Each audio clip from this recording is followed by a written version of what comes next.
What's up, guys? Welcome back to FitBodySecrets, where my mission is to bring you guys inspiration, motivation, and a ton of tips to help you guys all on your fitness journey. And today's topic, just feel before I go into today's topic, if I have it's been really hard. I'm just going to start by saying this is really hard to talk about. um, it was hard to even decide to come up with a topic today and feel really good and authentic about bringing any sort of nutritional value to the CrossFit space, because I feel like right now everybody in the CrossFit space is mourning. And it's been Thursday, Friday, Thursday, but 5 days of what has transpired over the weekend being on my mind as well. And it would be really hard for me to go into this episode without putting it out there that I have very strong feelings about everything that happened this weekend and feel I don't know how to feel about anything. I've said a lot of things, thought a lot of things, and I'm kind of keeping things a little bit quiet right now before expressing everything, because I do want to um, wait and give CrossFit as a brand the opportunity to hopefully come out with more details, because right now I'm just completely shocked at what has happened. And I wanted to start with that because it is heavy on my heart. And what happened this weekend was a complete tragedy. And in my opinion, I think the opinions of everybody's very preventable. But it's one of those things that you don't want to place blame until you know, and blame isn't going to change what happened. And so I just wanted to start with that because it would be unauthentic for me not to say that it's been on my mind. And in fact, I almost decided to make an entire episode talking about it, but um, I want to honor Lazar and his family and know that I didn't know him personally. And I am not a person that needs to speak up for a situation that I was not a direct uh, part of.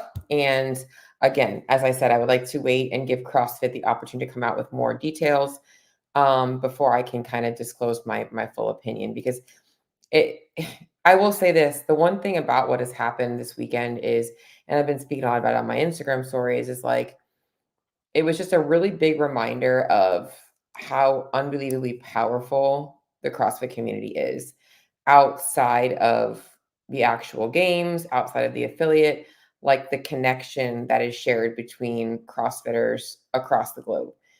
Because people that had no idea, didn't even watch the games, everybody, so it was just really an interesting feeling to know that I am a part of that community, regardless of the actual affiliation or brand that is the one that runs it all. So I wanted to start with that because it was heavy on my heart. And I am not going to turn this episode into a discussion about that. As I said, I probably will discuss it more in a previous episode, or in a future episode. But I just feel like even right now talking, it's been very hard to not be distracted by this all weekend. I mean, when you're watching the games, I was thinking about it, going through social media, it's all over the place. It's hard not to think about it. We go to the gym, I'm talking about it. Just thinking about the situation and how that could have been anybody, So very difficult times for CrossFit. But it doesn't change the fact that today we are all alive and we should all be so grateful for that. And we're going to lighten things up a little bit and maybe, probably keep them a little bit serious, because today's episode is going to be a little bit more of like a tough love type of an episode for you all. One to help you guys all understand one of the things y'all are missing from your journey in CrossFit, and I see this. In fact, I'm going to talk about my own personal story. At one point, I was underutilizing this very important muscle group, and it was definitely causing me to change my body in a way that I wasn't happy with. And I know that CrossFit isn't all about aesthetics, right? One of the reasons I got into CrossFit was because I liked the fact that when I went to the gym, I was no longer focusing on, am I burning enough calories, or how are these exercises going to change my body? It was more like, dang, I did 21 unbroken thrusters today, or I did my first pull up, or I was able to walk on my hands for the first time. Like, that became exciting for me to show up, and I would look at the workouts and get excited. And we don't really train muscle groups in CrossFit, right? We don't, but this is one that's going to hit home for a lot of you guys. I actually made a Instagram Instagram post today, and it was a quote that I had thought about this morning. And I wrote, at some point, I realized I was trapped in a body that didn't match the person I knew myself to be. My reflection didn't align with my inner dialogue, and I knew something had to change. And I say that because that was really how it happened for me when I decided to change. And that's why I'm going to kind of the hook, or whatever you want to call it, my title, what they call it, clickbait.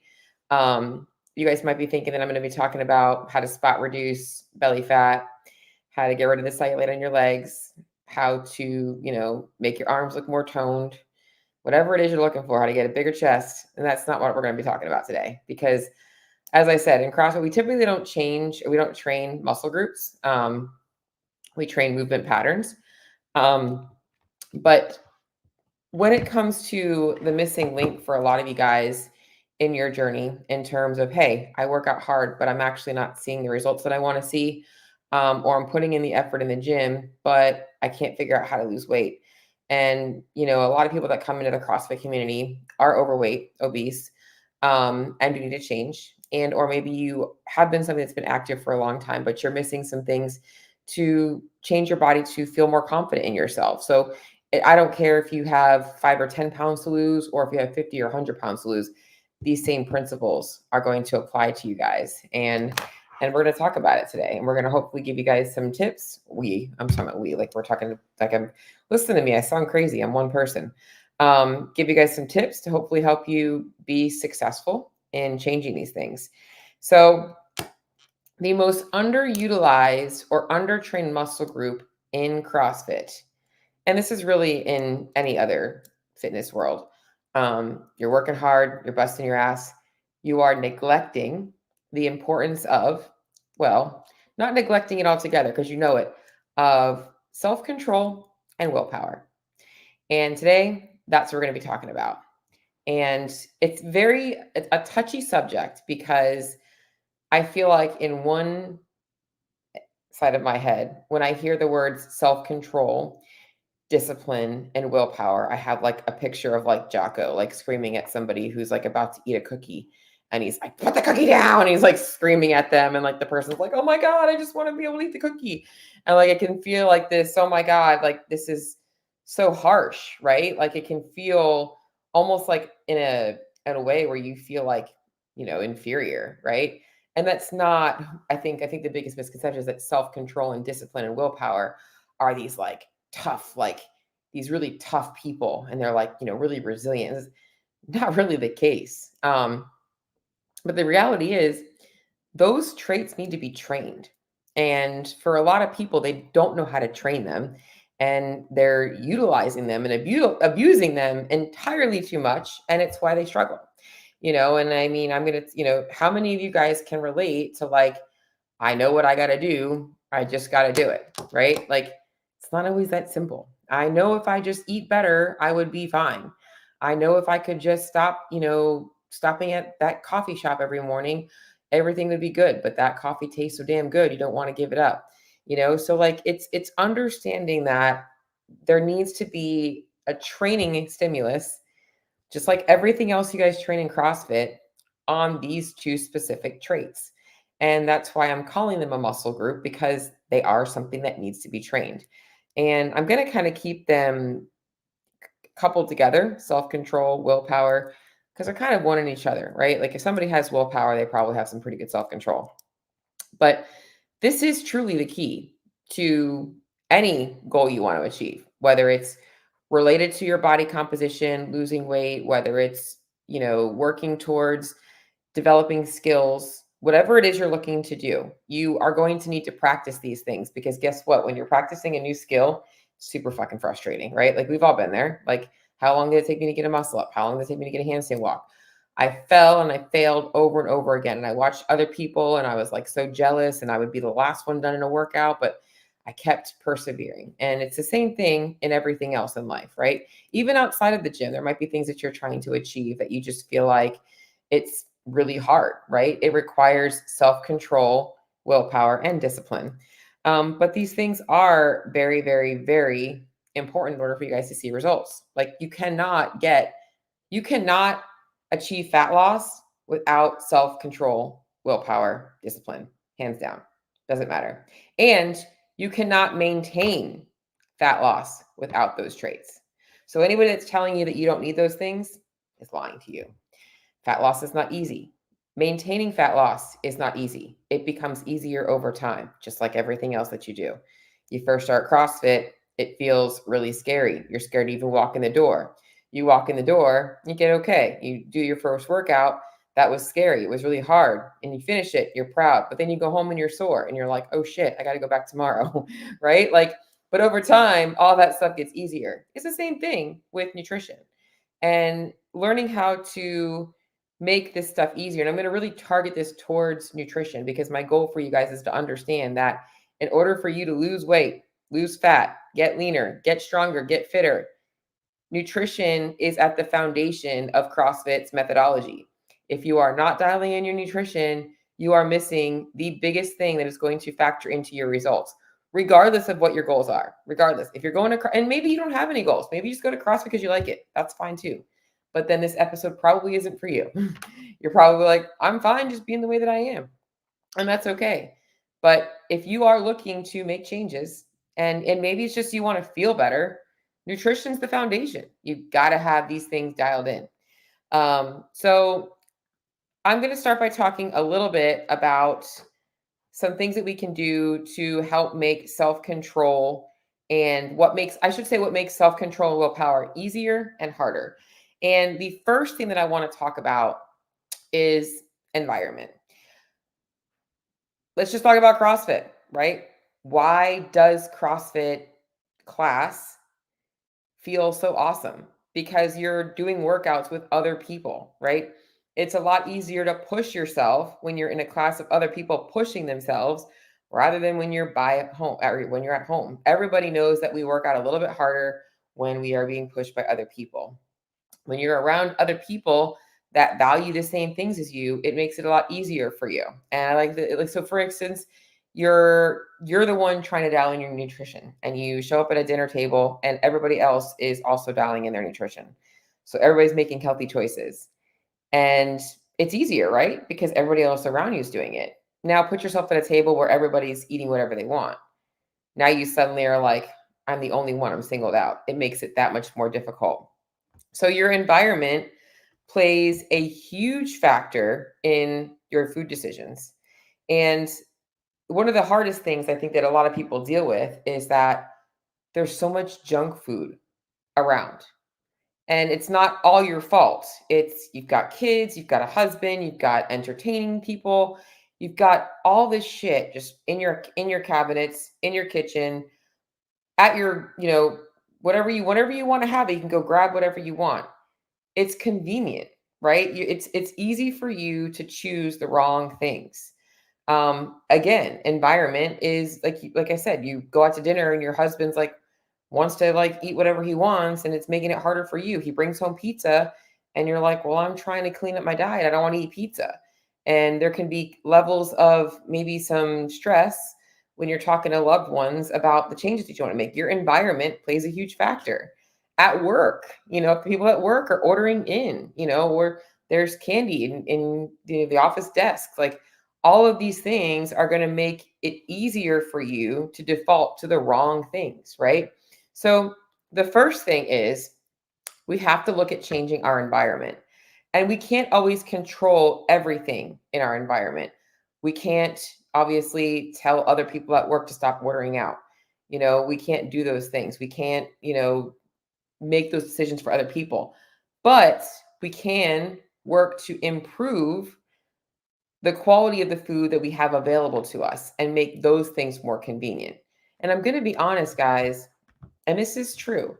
Like, if you have a family and you have kids And I know that there's picky eaters out there. Trust me, I was a picky ass eater.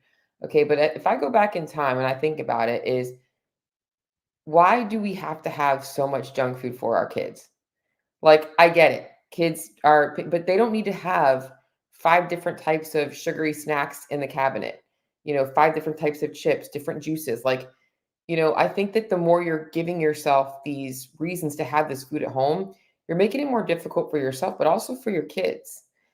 So making healthier choices available to your entire family should be the priority. And so I do think that taking inventory of the junk food in your house and getting it out is important. Am I saying to never have these things? No, I'm simply saying make it more difficult for you to have those things. This way, you don't have the need to go grab, or you don't have access to those things when you want them all of a sudden. You're craving chips, it's 2 o'clock. I didn't buy chips. Guess I don't have chips. Guess I'm gonna have something else. Right. So we want to make sure we don't have those things easily accessible to us. And also, like I said, making sure that we have the healthier options available, making sure that we have replacements for them. I'm not saying to remove all of your snacks, but like maybe rather than having tortilla chips, you're having air pop popcorn. Maybe there's little things that you can change to make things a little bit easier for you to still have snacks, and for your kids, having fresh fruit and things like that, so that you're not just eating the junk food. Um, this is going to be really helpful as well, is actually having an open conversation with the people around you. And no, I'm not telling you to tell your 5-year-old kid that you're on a diet to lose weight. What I am saying is it's important to make sure that you are making the people that are around you aware of the lifestyle changes that you're trying to make. And when you are talking to children about the things that you're doing, not to position it as mommy's trying to lose weight or daddy's got to get rid of his gut, making it into a way as we are trying to eat healthier. We are developing better habits, teaching kids the importance of eating healthy is important. This wasn't even an episode about teaching kids. It's about self-control and willpower, but it's important for kids to know like what the important foods to be eating are. But having a conversation with your husband, your wife, whoever is supporting you, and getting them to understand why you're making the changes that you're making and what you want to do, because that's going to put it out there. It's no longer this elephant in the room that you're having to always explain to yourself. Okay. And the second piece of environment that I kind of want to talk about is convenience, right? I've talked about how like it's easy to grab shitty food when shitty food's all around you. This stuff makes self-control and willpower so hard, because you're literally putting something in front, you're dangling the carrot in front of you every single day, every single moment. So making it more convenient for you to have foods that you enjoy on hand that can replace those foods, right? The more convenient we make it, it's going to be easy. Make it the easy option. The harder an option is, the more resistance, the less likely you're going to be to choose it. So, for example, if it's 5 o'clock in the afternoon and I've been busting my ass all day, and I have the choice of the pizza that my husband brought home or sitting in front of a stove and cooking dinner, and I'm starving, which one am I probably going to choose? Right? Like, so it's important to realize that you have to make it convenient for you to be able to make those changes. So I would recommend making sure that you have a prep, you have some food prepped. Those things are what require the or the willpower. Like, you have to be able to say, all right, I'm going to take time to plan so that later my decisions are easier. It's going to make practicing self-control and willpower easier, because now you don't have to think about it in a moment where you're being tested. Like, the worst thing you can do is be tested when you have no like energy left. You've got nothing left to fight with. So it's really important to take time to make things convenient for you. Okay. Um, I think that the main thing is, and this is, so if you're a CrossFitter, you probably relate to this. If you work out first thing in the morning, if you're like me, you lay out your clothes the night beforehand. You have everything ready to go. So in the morning when you wake up, it's like, I got to put my clothes on and I got to get to the gym. You're not thinking about like, what am I going to wear? Blah, blah, blah, blah, blah. The less thinking you have to do, the more likely you are to just go to the gym and do it. The more thinking you have to do, the less likely you are to do it. And this happens with people in the afternoons. A lot of times when clients of mine save their workout for later in the day, they struggle to get it in because now they've literally been exhausted all day with every other decision, that the last thing that they want to do is make the decision to go to the gym and work out. They're like, oh my God, I don't want to go to the gym right now. I'm so tired. So it's really important to try and think about always kind of planning ahead and setting yourself up for success. And it doesn't have to require a bunch of time and effort. It just needs to require practice and planning. Okay. So like, you don't have to sit there and cook in front of the kitchen or cook for 2 hours, right? I can simply say, all right, I know that I have a really busy week. I'm going to pre-order some pre-cooked chicken, and I'm going to be able to throw quick and easy meals together, like, and making fun, easy meals. That's one of the things I teach my clients. Like this week, one of the recipes I put out was a buffalo chicken wrap. Takes literally less than 5 minutes to make. And one of my clients was like, oh my God, that was so good and so filling. And, it's just learning those little things. That's what I do with my clients. Okay. I mentioned the plan, which is important, because it really does remove the decision fatigue. And this comes down to everything, not just with you making more healthy options convenient for you at home, but also when we're thinking about things like situations where you might be presented with opportunities to choose. Having a plan and sticking to it is so important. Like, what do you want to get out of it? It's funny because I will get clients that are like so gung ho and ready to get started on their fitness journey. And they're like, oh, I'm going to town and like, I'm going to like track all my food and I'm going to be like so disciplined. And I'm like, okay. And typically I tell them like, you don't have to do that, right? You're on vacation. But it's just funny because that plan I know is going to go out the window, but have a realistic plan that you can actually stick to. That's really important because unless you have to think, the easier it is. So for example, going out to eat. Okay. If you go to Cheesecake Factory and you open up that menu and you haven't had a thought about what you feel like having that night, you're going to be like system overload. And then the thought of thinking about calories and protein and healthy, you're just going to be like, this is too much. I'm going to choose whatever I want because I can't think about this right now. But if instead earlier in the day, you're like, oh, what do I feel like having? And then you start thinking about, I wonder if they have something like this there. And then you pull up the menu, like, oh, they do have that there. And now you have a plan, right? So you go into each day with a plan. This way, when you're in that moment, you don't have to think about it. It just makes everything so much easier.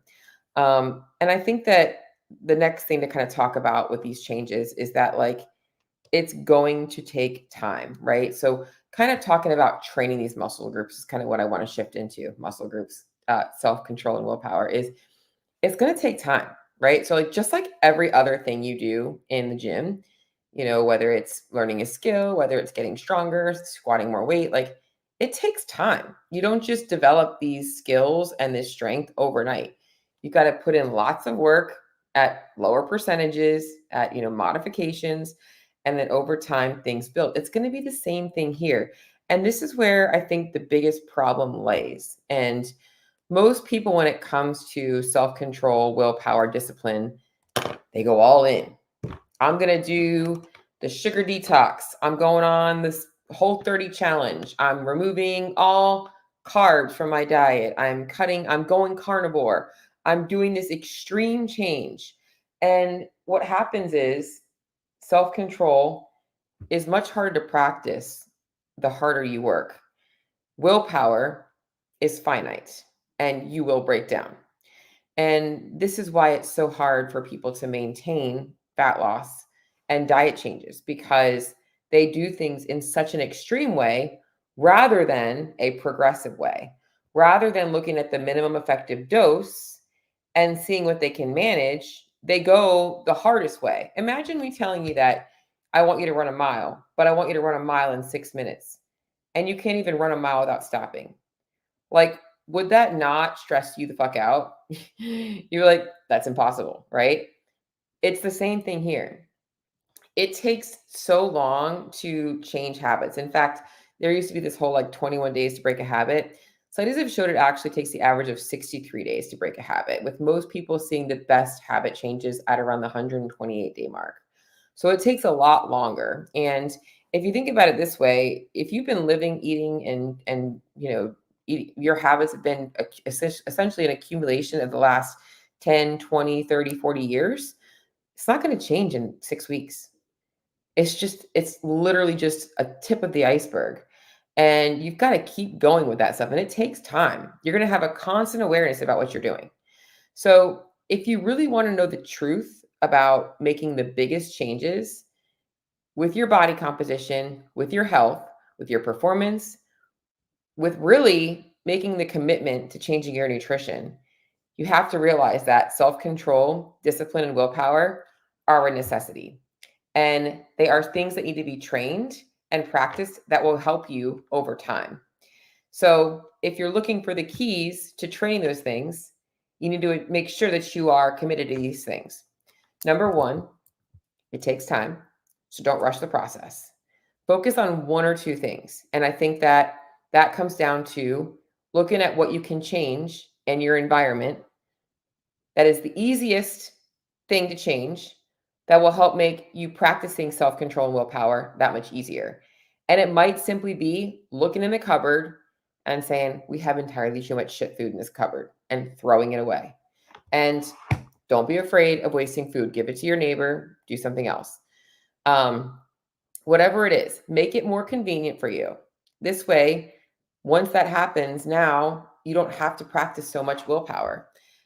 Add in things that can replace those things. Okay, so number one, you need patience. Number two, commit to making small changes that you can actually stick to. And they should be challenging. It should give you some level of stress. That's part of it, just like in training, right? Like you're going to work hard, but you know that like you're going to adapt to that. Okay. And then three, stay committed. Like you've got to stay committed to understand that self-control, discipline, and willpower are not easy. And we all struggle in different areas of our life to practice them, especially when we have so many other things going on. But I know that if you train these things, you will get so much fitter. You will get so much better. Everything will feel so much easier to you. So that's my thoughts today for my CrossFitters out there trying to make changes. Focus on practicing and training your self-control and willpower rather than burning it out all the time.